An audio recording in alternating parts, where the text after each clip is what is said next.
US President Donald Trump and Chinese President Xi Jinping met for less than 2 hours in the South Korean port city of Busan, concluding their discussions with new agreements on trade, rare earth supplies, and cooperation on the war in Ukraine. The meeting marked the first in-person encounter between the leaders of the world's two largest economies in years. The atmosphere was formal but notably restrained, signaling an attempt by both sides to project stability after months of escalating tensions over tariffs, fentanyl, and global supply chains.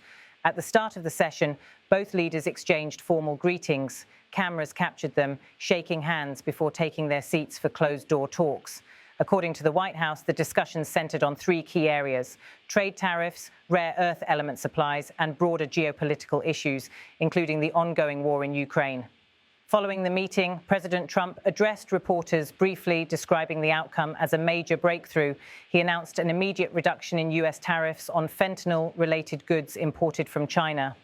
The tariff rate, previously set at 20%, will now stand at 10%. As you know, I imposed a 20% tariff on China because of the entry of fentanyl, which is a high tariff, Trump said.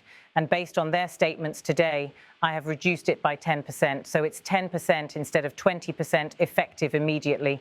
The decision comes after months of negotiations between Washington and Beijing over the illicit flow of fentanyl precursors, which US authorities say are largely sourced from Chinese chemical manufacturers. Trump characterized the move as a gesture of goodwill following what he called productive discussions with Xi. In addition to the tariff adjustment, Trump announced a one-year agreement on the supply of rare earth elements, materials critical for advanced technology and defense industries. The deal is set to be renewed annually. The rare earth issue is resolved, Trump stated, and that's for the whole world.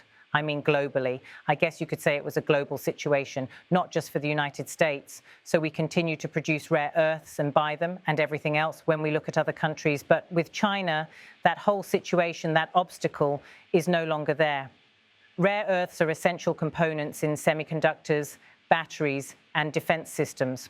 Over the past year, restrictions on exports from China, which controls much of the world's rare earth production, have raised concerns among US and European manufacturers about potential shortages. The White House confirmed that the new agreement will ensure stable supplies to global markets.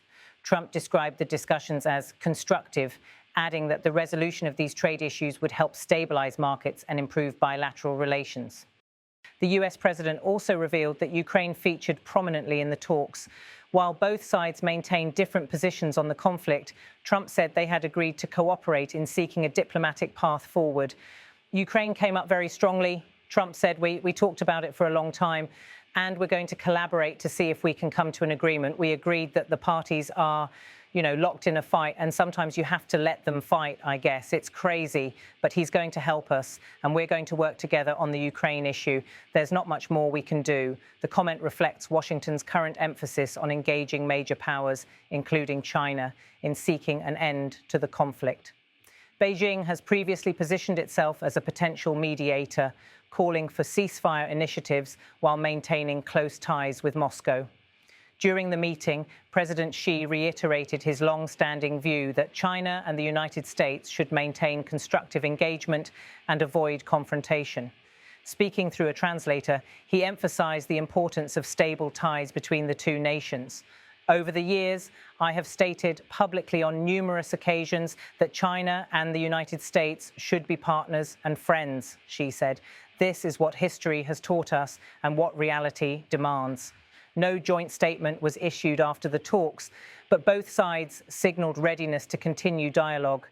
US officials described the discussions as open and direct, while Chinese state media highlighted the themes of partnership and stability. According to the White House, Trump and Xi agreed on a framework for annual consultations on trade and security issues. Trump also confirmed that he plans to visit China in April 2026, with Xi expected to make a reciprocal visit to the United States later in the year. The Busan meeting followed months of preparation by diplomatic teams from both countries, aiming to reduce tensions that had escalated over tariffs, technology exports, and security disputes in the Indo-Pacific. Earlier in 2025, the US administration had increased tariffs on selected Chinese imports, citing concerns about fentanyl and trade imbalances. China responded with restrictions on rare earth exports, prompting fears of a renewed trade conflict. Analysts say the latest meeting indicates a temporary easing of those frictions, though structural disagreements remain. The rare earth agreement, in particular, was described by the US Department of Commerce as a critical step toward global supply stability. Meanwhile, Washington and Beijing remain at odds over other issues, including Taiwan, maritime security, and advanced technology transfers. However, the Busan discussions were seen as an effort to maintain working-level cooperation amid broader rivalry. Footage released by the host broadcaster showed both leaders greeting each other warmly before the meeting, walking together along the marble hall of the summit venue. Later segments captured Trump delivering remarks in front of the US and Chinese flags, underscoring the diplomatic weight of the encounter. Throughout the visit, security around the Busan summit site was tight, with both delegations maintaining separate motorcades and press access limited to official pool reporters. The White House described Trump's upcoming China trip as part of a reciprocal diplomatic sequence intended to solidify progress made during the Busan meeting and sustain dialogue on trade and security coordination. In a statement following the talks, US officials reiterated the administration's intention to maintain open channels with China while defending American economic and security interests. Chinese media similarly characterized the encounter as a positive signal for stability in global markets. Despite the absence of a joint communique, both sides emphasized the importance of continued engagement. Trump's decision to lower fentanyl-related tariffs and Xi's commitment to maintaining rare earth supplies are being viewed as practical steps to prevent further escalation. Diplomatic observers note that while the Busan meeting did not resolve deeper strategic differences, it reflected a mutual recognition that sustained dialogue remains essential. As the summit concluded, both leaders shook hands once more before departing the venue, signaling the end of a short but symbolically significant meeting between Washington and Beijing. Trump's remarks following the encounter reaffirmed his satisfaction with the outcome, describing it as a success for global stability.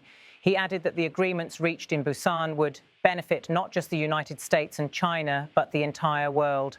Xi, in turn, reiterated his belief that the two countries should be partners and friends, underscoring Beijing's message of cooperation amid global uncertainty. The meeting in Busan closed with both sides agreeing to maintain contact in the months ahead, marking a cautious but notable step toward renewed US-China engagement after years of strained relations. The summit concluded without major disputes, establishing a temporary framework for tariff adjustments, rare earth supply continuity, and limited diplomatic coordination on global conflicts, signaling a fragile but functional thaw in US-China relations.